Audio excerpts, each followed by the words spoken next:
안녕하십니까. 3월 21일 토요일 오전 11시를 넘기는 시간입니다.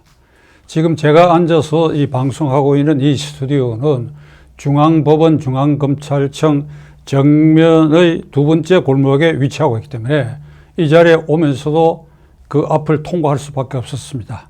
오래전부터 검찰청 쪽에 프랑카드가 큰 것이 여러 개 붙어 있는데 거기에는 라임 사건 관련자를 엄정 구속 수사하라 라고 하는 현수막이 걸려있고 오늘 아침에도 이걸 확인했습니다.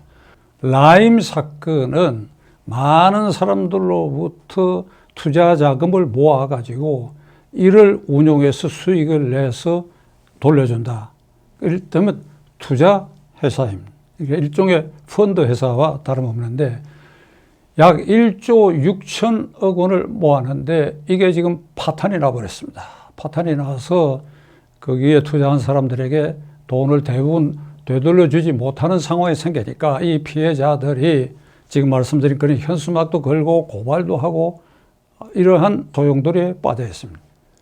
그런 가운데 이 배후의 전주를 자칭하는 김모 회장이라는 이가 평소에 160억 원에 달하는 고액 수표를 통안에 들고 다니면서 주위에 이 돈으로 가지고 내가 로비를 하고 있다. 이렇게 떠들고 다녔는데 구체적으로 그는 1.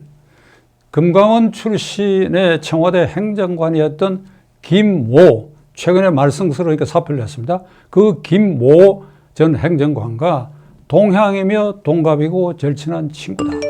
그래서 행정관으로 있을 당시에 라임 회사가 인수한 경기도 운수업체를 그 인수가 거의 될 수 없는 사안인데도 김 행정관이 개입해서 이 인수를 성사시켰다.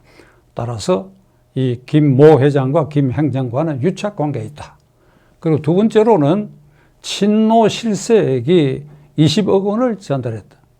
세 번째로는 이번에 민주당 지역구 공천을 받은 친노 인사에게도 상당히 많은 자금을 전달했다. 지금 이런 혐의가 불거져 있고 이것이 구체적으로 검찰이 수사하고 있는 것으로 알려졌습니다. 한편 라임이 투자한 부동산 시행사 메트로폴리탄이라고 하는 부동산 시행사의 김모 회장이 라임이 투자한 그 돈 가운데 자그마치 2천억 원을 횡령한 혐의를 받고 수사가 개시되자 해외로 도피해서 지금 인터폴 국제경찰국을 통해서 거의 체포를 서둘고 있는 그런 단계에 있습니다. 그가 횡령한 2천억 원은 고스란히 본인이 착복한 것이 아니라고 추정하고 있는 것입니다. 실세, 정권 실세, 정경 유착적에도 상당 부분이 쓰여질 것이다 하는 의혹이 드러나고 있습니다. 이 사건은 남부지방검찰청 정권범죄수사단에서 수사를 해오고 있었습니다. 정권범죄수사단은 자본시장의 공정성을 해치는 일련의 범죄를 찾아서 수사하는 기관으로 아주 우뚝 서 있습니다. 그래서 여의도 정권금융가에서는 남부지검수사단이 저승사자라고 하는 별명까지 붙어 있습니다. 여기에는 라임 사건 외에도 신라젠 사건의 수사도 지금 병행해서 하고 있습니다. 신라젠 사건은 부산 지역에서의 주로 관련자들이 있는데 약의 안정성과 특효성이 보장되지 않은데도 불구하고 이걸 허위 광고를 통해서 주가를 뻥튀기 하는 방법으로 그 과정에서 내부 정보를 이용해서 거액을 편취한 사람들 가운데 그 혜택을 받고 범죄 관련자 중에도 이 정권 유력한 실세가 관련돼 있다. 어떤 방송에서는 구체적 이름까지 나왔습니다. 이 부분도 남부지방검찰청 정권범죄수사단에서 수사를 하고 있습니다. 시청자 여러분, 그런데 작년 7월에 추미애 법무장관이 부임하고 한 일 가운데 검찰의 수사력을 약화하는 것 중에 대표적으로 남부지검의 정권수사단을 해체해버렸습니다. 그게 파견 나가 있던 검사들을 원래들 다 복귀시켜버리고 아주 황폐지경으로 만들어 놔버렸습니다. 그러나 검찰은 그 수사 명맥을 이어가기 위해서 형사 6부에서 이 명맥을 이어가다가 윤석열 검찰총장이 특별명령으로 몇 사람의 검사를 일부 보강을 하고 지금 추가로 검사 파견을 요청해서 법무부에 요청하고 있는데 지금 추미애 장관이 거절하고 있다. 그것이 오늘 현재의 상황입니다. 만일 공정한 업무를 집행하고 정권 실세와 유착 의혹이 있는 사건일수록 법무장관은 검찰총장에게 지휘권을 발동해서 라임 사건과 신라젠 사건을 엄정히 수사해라. 정권 실세가 있는지 없는지를 분명히 밝혀야 된다. 없다면 그들의 명예를 회복시켜주는 것이고 있다면 엄정히 처벌해야 된다. 라고 하는 지시를 할 수 있는 법무장관이라야 그게 제대로 된 법무장관 아니겠습니까? 시청자 여러분. 추미애 장관은 울산시장 부정선거 게이트도 어떻게든지 13명의 기소를 막으려고 아주 애를 썼습니다.